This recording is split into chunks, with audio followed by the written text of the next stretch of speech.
A very good morning, dear students. In class 12th economics, we have discussed about the central bank. In this video, we will discuss about the instrument of money supply used by central bank of the country. ठीक है, central bank का एक function जो अपन ने पढ़ा था, regulatory of money supply. इसमें अपन ये कहते हैं कि मनी सप्लाई को सेंट्रल बैंक रेगुलेट या कंट्रोल तो करता है, but what can be the instrument through which it may or it can control it?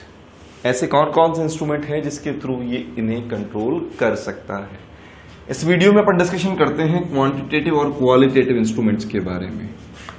Quantitative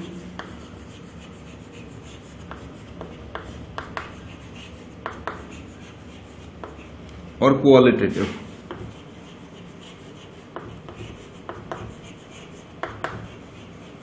instruments के बारे में पहला क्वेश्चन यहीं से पूछ लिया जाता है, what do you mean by quantitative instruments used by central bank.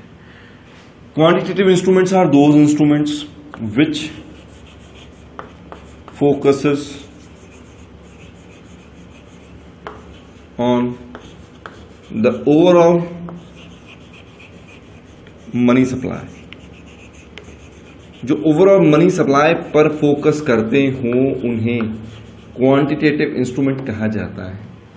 इसे यूं भी एक्सप्लेन किया जा सकता है कि quantitative instruments are those instruments which create a general effect over the entire economy.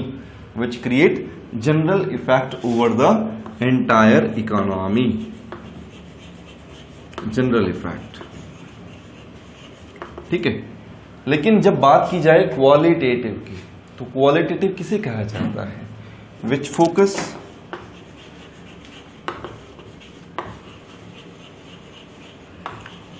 On a specific segment. जो किसी पर्टिकुलर सेगमेंट को इफेक्ट करता हो, जो पर्टिकुलर इफेक्ट क्रिएट करता हो, उसे कहा जाएगा क्वालिटेटिव इंस्ट्रूमेंट. Particular effect. तो क्वांटिटेटिव कौन से हुए? Which create general effect over the entire economy और which focus on the overall money supply. लेकिन क्वालिटेटिव इंस्ट्रूमेंट्स कौन से हो जाएंगे? क्वालिटेटिव. क्वालिटेटिव का मतलब क्या हो गया? जिसका इफेक्ट किसी एक पर्टिकुलर सेगमेंट पर आना है, यानी कि इफेक्ट पर्टिकुलर होगा. होते कौन कौन से हैं इसमें अपन पढ़ने जाएंगे. CRR, SLR, रेपो रेट या फिर बैंक रेट. दोनों अलग अलग है, दोनों में डिफरेंसेस हैं, लेकिन है एक ही चीज. ठीक है, इनके बारे में डिस्कशन करेंगे. Reverse repo and open market operations.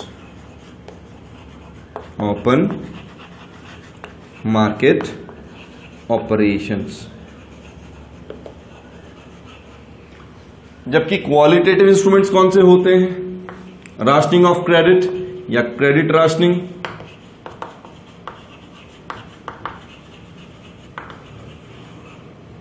Margin requirement,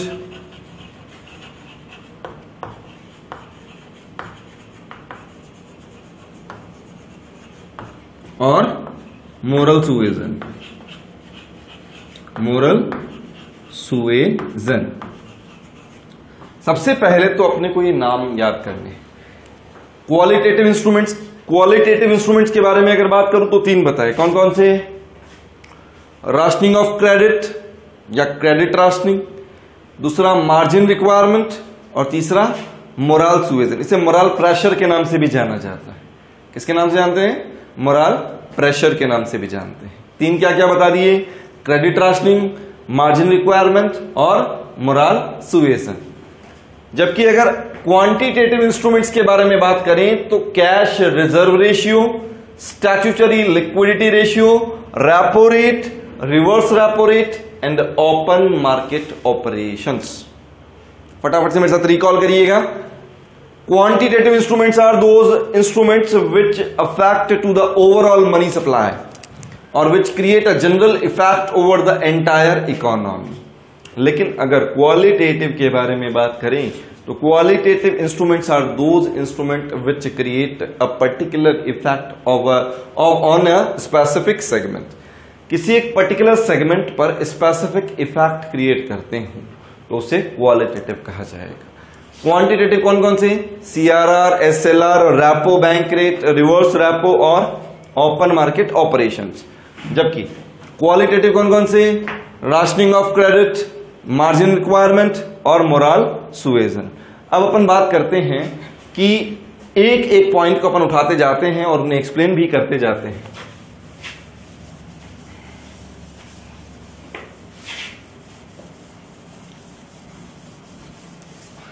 सबसे पहले लेते हैं अपन CRR, cash reserve ratio.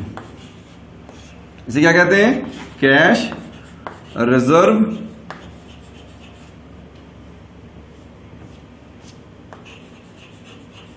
Ratio. ठीक है, कैश रिजर्व रेशियो क्या होता है? Part of primary deposits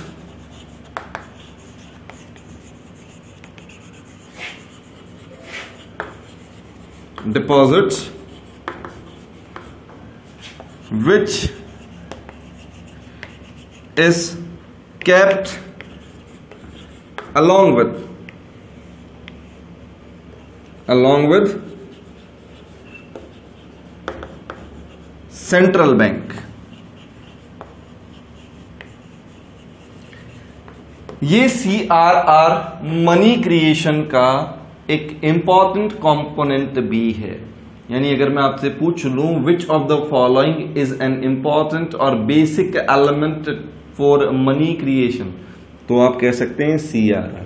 generally money creation निकालने के लिए फॉर्मूला काम में लिया जाता है 1/CRR इंटू प्राइमरी डिपॉजिट्स। ठीक है, ये आपको रेफरेंस के लिए 1 मार्क के क्वेश्चन के लिए याद रखना होगा।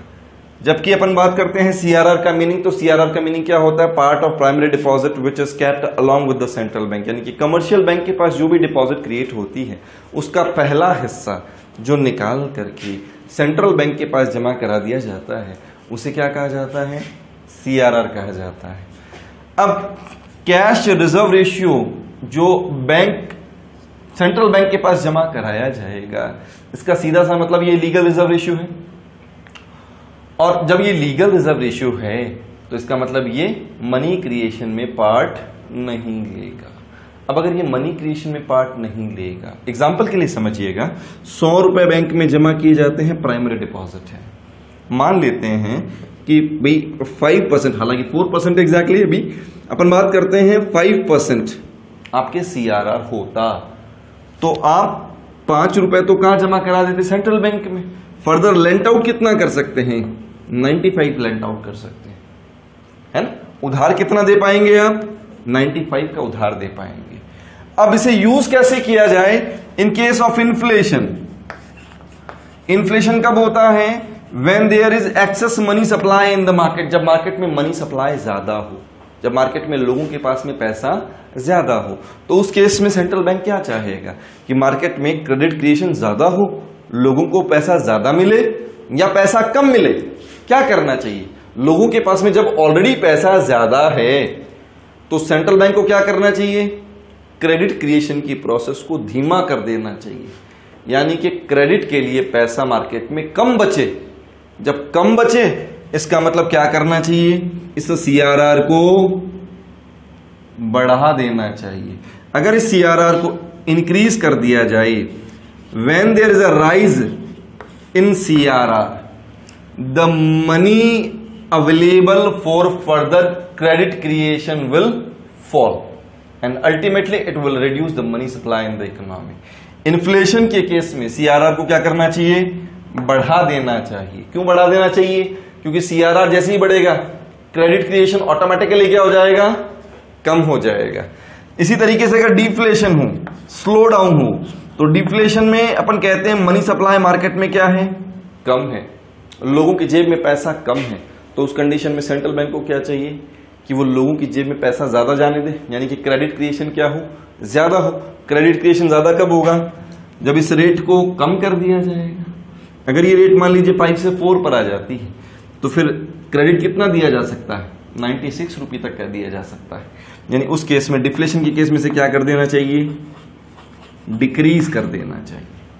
ठीक है, इसी के बेसिस पर अपन डिस्कशन करते हैं एसएलआर का, statutory liquidity ratio. Statutory liquidity ratio होता क्या है, the part of primary deposit which is kept along with the commercial bank itself to maintain its day to day operations. क्या बोला मैंने, part of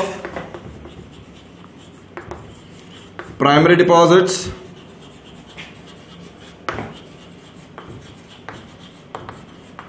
which is kept with the commercial bank itself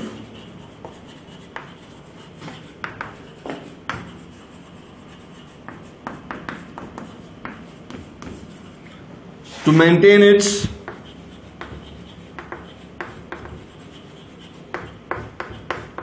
day to day operations, day to day operations.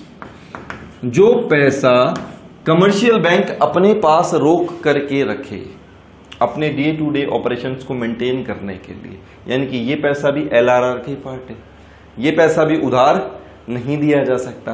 मान लेते हैं इसकी rate है 20%, इसकी rate कितनी है 20%। मान लेते हैं कि 100 रुपए में से इसकी रेट 20% इमेजिन की, तो फर्दर लेंट आउट कितना किया जा सकता है 80।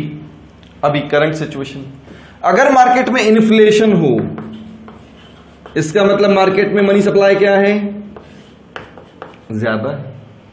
जब मार्केट में मनी सप्लाई ज्यादा है तो उसे कम करने के लिए हमें क्या करना चाहिए, हमें इस क्रेडिट क्रिएशन की प्रोसेस को धीमा करना चाहिए, यानी कि इसको कम करना चाहिए, इस 80 को कम करना चाहिए। 80 कम कब होगा, जब ये 20 की वैल्यू क्या हो जाएगी, बढ़ जाएगी। यानी कि when there is a rise in the statutory liquidity ratio the money supply in the economy will fall. यानी इन्फ्लेशन के केस में क्या करें, इंक्रीज कर दें इसको, एसएलआर को क्या कर दिया जाए, इंक्रीज कर दिया जाए। जबकि डिफ्लेशन के केस में क्या करें, डिफ्लेशन में मार्केट में मनी सप्लाई क्या होती है, कम होती है। जब मार्केट में मनी सप्लाई कम होती है तो लोगों की जेब में पैसा ज्यादा देने के लिए अपने को इस 80 रुपए को इंक्रीज करना पड़ेगा, यानी क्रेडिट क्रिएशन को बढ़ाना पड़ेगा। क्रेडिट क्रिएशन कब बढ़ेगा, जब ये एसएलआर की वैल्यू क्या हो जाए, कम हो जाए। यानी कि इसको क्या कर देना चाहिए, डिक्रीज कर देना चाहिए। इसको क्या कर देना चाहिए, डिक्रीज कर देना चाहिए। अभी अपन ने डिस्कशन किया सीआरआर एसएलआर को लेकर के, अब करते हैं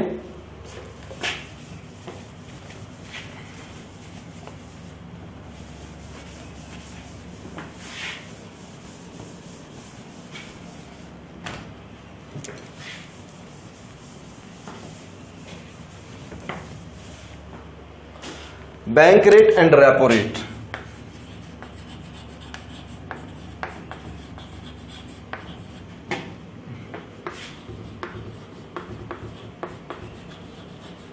देखिएगा एक बार के लिए समझ लीजिए, ये है सेंट्रल बैंक,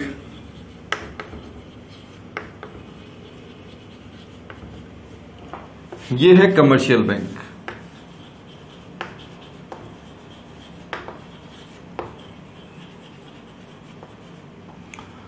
कमर्शियल बैंक्स को जब लोन चाहिए तो वो अपनी सिक्योरिटी रीफाइनेंस कहां से कराएंगे, कमर्शियल बैंक अपनी सिक्योरिटीज देंगे। क्या देंगे, सिक्योरिटीज। और क्या ले सकते हैं, सिक्योर्ड लोन ले सकते हैं। क्या ले सकते हैं, सिक्योर्ड लोन ले सकते हैं कमर्शियल बैंक। तो क्या सेंट्रल बैंक ये सिक्योर्ड लोन फ्री में देगा, नहीं, it will charge interest on this secured loan. इस सिक्योर्ड लोन पर भी क्या चार्ज किया जाएगा, इंटरेस्ट चार्ज किया जाएगा। तो वो जो इंटरेस्ट होगा उस इंटरेस्ट को क्या कहा जाएगा? इंटरेस्ट ऑन सिक्योर्ड लोन को क्या कहा जाएगा? रेपो रेट कहा जाएगा। क्या कहेंगे इसको? Repo rate. यानी कि रेपो रेट को अगर एक्सप्लेन करना हो तो कैसे करेंगे? The interest rate which is charged by central bank on a commercial bank over secured loans, that is repo rate. और the interest rate for refinancing the securities of a commercial bank. The interest rate is charged by central bank on commercial bank for refinancing the securities of commercial bank is known as repo rate. ये repo rate कहलाता है। और अगर इसी के दूसरी चीज के बारे में बात करें, बैंक रेट के बारे में बात करें, तो कहानी तो यही है। सेंट्रल बैंक, ये commercial bank.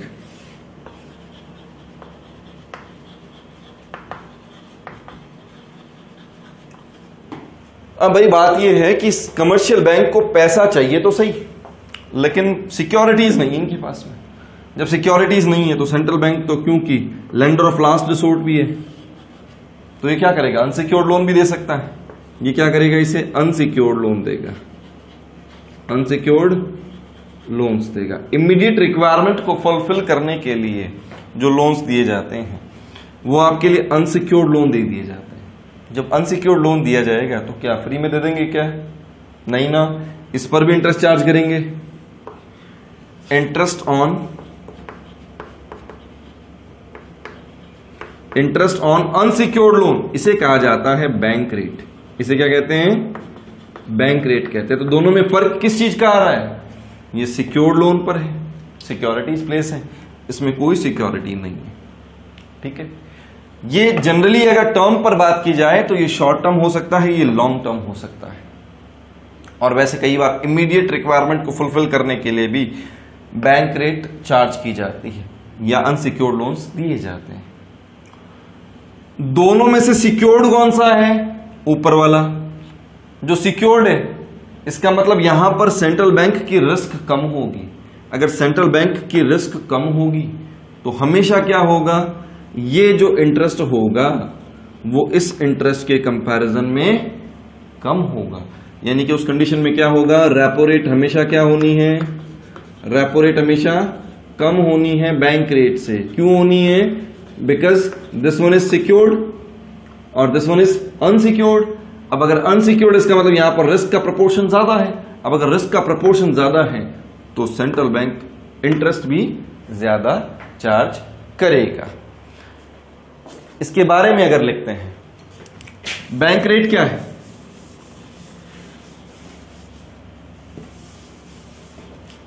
Interest charge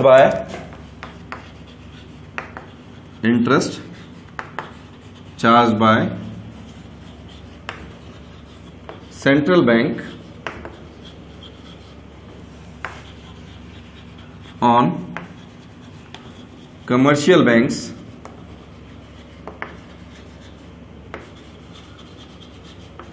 over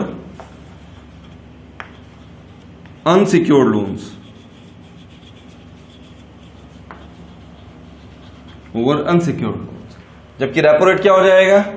interest charge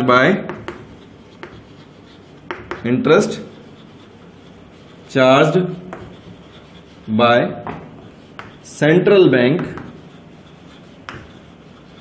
on commercial banks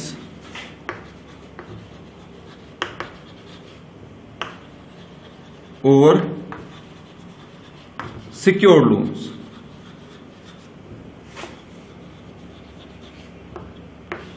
इसको यूं भी कहा जा सकता है cost of refinancing securities of commercial bank, securities of commercial bank भी कहा जा सकता है। ठीक है, अब देखिएगा इन दोनों को कैसे यूज किया जाए। अगर केस है इन्फ्लेशन का और ये डिफ्लेशन, इन्फ्लेशन कब आती है? जब मार्केट में मनी सप्लाई ज्यादा हो। इसका मतलब इसे रेक्टिफाई करने के लिए अपने को मनी सप्लाई को कम करना है। मनी सप्लाई को क्या करना है? कम करना है। बैंक रेट या रेपो रेट दोनों ही कॉस्ट ऑफ लोन है। दोनों ही क्या है? कॉस्ट ऑफ लोन है। बात अलग अलग है, ये अनसिक्योर्ड है वो सिक्योर्ड है, लेकिन है क्या? Cost of loan. अगर मार्केट में इन्फ्लेशन है, अगर मार्केट में क्या है? इन्फ्लेशन है, इसका मतलब मार्केट में मनी सप्लाई ज्यादा है। आप ये चाहते हैं या सेंट्रल बैंक ये चाहती है कि मार्केट की मनी सप्लाई कम हो, तो अपन ये चाहेंगे ना, यानी कि सेंट्रल बैंक ये चाहेगी ना कि भाई कमर्शियल बैंक को भी पैसा कम मिले। कमर्शियल बैंक पैसा कम कब लेगी? When it cost high rate. अगर ये हाई रेट से कॉस्ट क्रिएट करता हो तो उस केस में कमर्शियल बैंक सेंट्रल बैंक से लोन ही कम लेंगी। जब वो लोन कम लेंगी तो फर्दर लेंट आउट भी क्या करेंगी? कम करेंगी। यानी कि इन्फ्लेशन के केस में क्या कर देना चाहिए? इसको इंक्रीज कर देना चाहिए। जबकि डिफ्लेशन के केस में क्या करें? जब मार्केट में मनी सप्लाई लो है, in that case central bank will have to provide loans at the lower interest rates. क्या करना चाहिए? लोन्स लो इंटरेस्ट रेट पर प्रोवाइड करवाना चाहिए, जिससे कमर्शियल बैंक क्या करेगी? लोन ज्यादा लेगी। जब कमर्शियल बैंक लोन ज्यादा लेगी तो फर्दर लेंट आउट भी क्या किया जाएगा? ज्यादा किया जाएगा और मनी सप्लाई को इंक्रीज किया जा सकता है। यानी इसको अपने को क्या कर देना चाहिए? डिफ्लेशन के केस में कम कर देना चाहिए। किसको? बैंक रेट को कम कर देना चाहिए। सेम केस रेपो रेट वही है, कॉस्ट ऑफ इंटरेस्ट है। तो इन्फ्लेशन के केस में क्या करना चाहिए? इन्फ्लेशन के केस में क्या करो? लोन पर इंटरेस्ट रेट बढ़ा दो। जब लोन पर इंटरेस्ट रेट बढ़ जाएगा तो कमर्शियल बैंक लोन ही कम लेंगे, फर्दर लेंट आउट कम करेंगे, मनी सप्लाई कम हो जाएगी। यानी कि इन्फ्लेशन के केस में से इंक्रीज कर दिया जाए। जबकि डिफ्लेशन के केस में क्या किया जाए? डिफ्लेशन के केस में जब मार्केट में मनी सप्लाई लो है, तो मनी सप्लाई अगर लो है तो क्या करना चाहिए? उसे इंक्रीज करने के लिए सेंट्रल बैंक को रेपो रेट को कम कर देना चाहिए, जिससे कमर्शियल बैंक्स सेंट्रल बैंक से लोन ज्यादा लेंगी और फर्दर लेंट आउट भी ज्यादा करेंगी। डिफ्लेशन के केस में से कम कर दें। अब इसके नेक्स्ट इंस्ट्रूमेंट्स के बारे में अगर अपन बात करें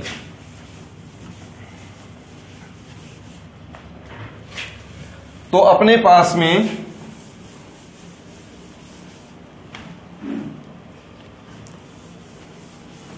रिवर्स रेपो और ओपन मार्केट ऑपरेशंस आते हैं। क्या आते हैं?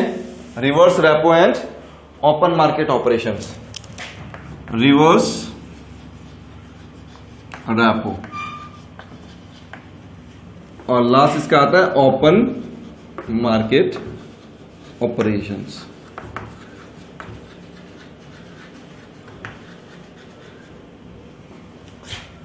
रिवर्स रेपो क्या? ये central bank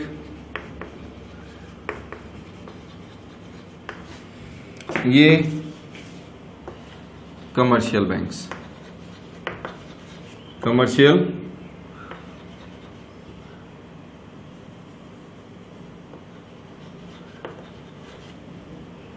banks. Central bank जो है वो बैंकर ऑफ बैंक भी है, बैंकर ऑफ बैंक्स भी है। इसका मतलब commercial bank will deposit their excess savings with central bank. ये डिपॉजिट्स यहां जमा कराएंगे। जब डिपॉजिट्स जमा कराएंगे तो क्या इस पर इंटरेस्ट दिया नहीं जाएगा? दिया जाएगा ना। यानी कि सेंट्रल बैंक इन्हें क्या करेगा? इंटरेस्ट देगा भी, इंटरेस्ट देगा भी। अब इंटरेस्ट अगर दिया जाएगा तो इसी इंटरेस्ट को कहा जाएगा रिवर्स रेपो। इसे ही क्या कहेंगे अपन? Reverse repo. तो सीधे सीधे यहां क्या लिख दूं? रिवर्स रेपो क्या होता है? Interest provided by central bank to commercial banks, to commercial banks on their deposits, on their deposits, उनके डिपॉजिट्स पर जो इंटरेस्ट दिया जाएगा वही कहलाएगा रिवर्स रेपो। अब इन्फ्लेशन के केस में क्या करें? जब मार्केट में महंगाई हो, मनी सप्लाई ज्यादा हो, तो क्या करना चाहिए? कमर्शियल बैंक अपने डिपॉजिट्स को या तो सेंट्रल बैंक के पास रख सकता है या फिर क्रेडिट क्रिएशन में काम में ले सकता है, या फिर क्या कर सकता है? क्रेडिट क्रिएशन में काम में ले सकता है, इकोनॉमी में वो पैसा डाल सकता है।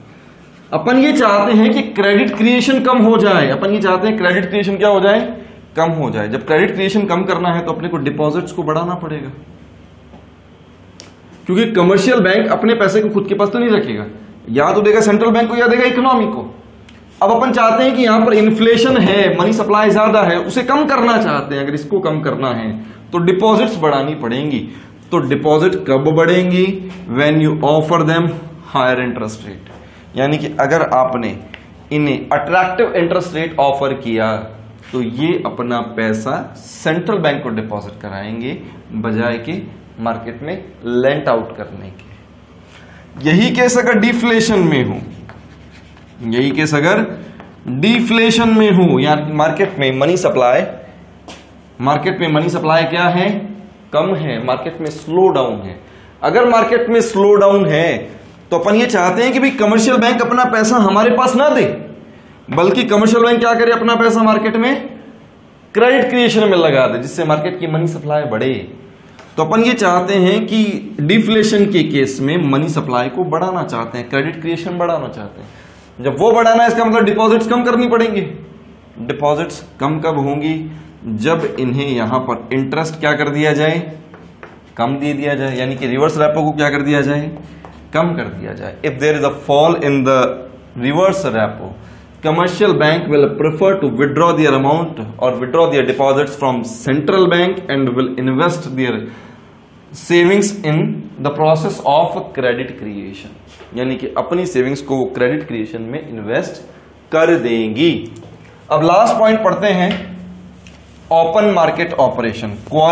आपके क्वांटिटेटिव मेजर का लास्ट इंस्ट्रूमेंट है open market operations. Open market operations होता क्या है इसको समझिएगा।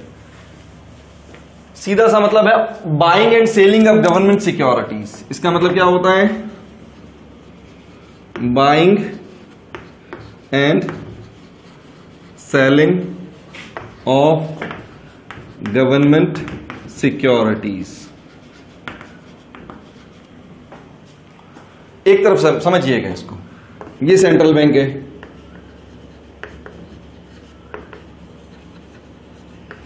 ये पब्लिक है, और यहां पर गवर्नमेंट मान लेते हैं, ये गवर्नमेंट है। सेंट्रल बैंक इनके लिए एजेंट का काम भी करता है। सेंट्रल बैंक क्या है? गवर्नमेंट का एजेंट भी है।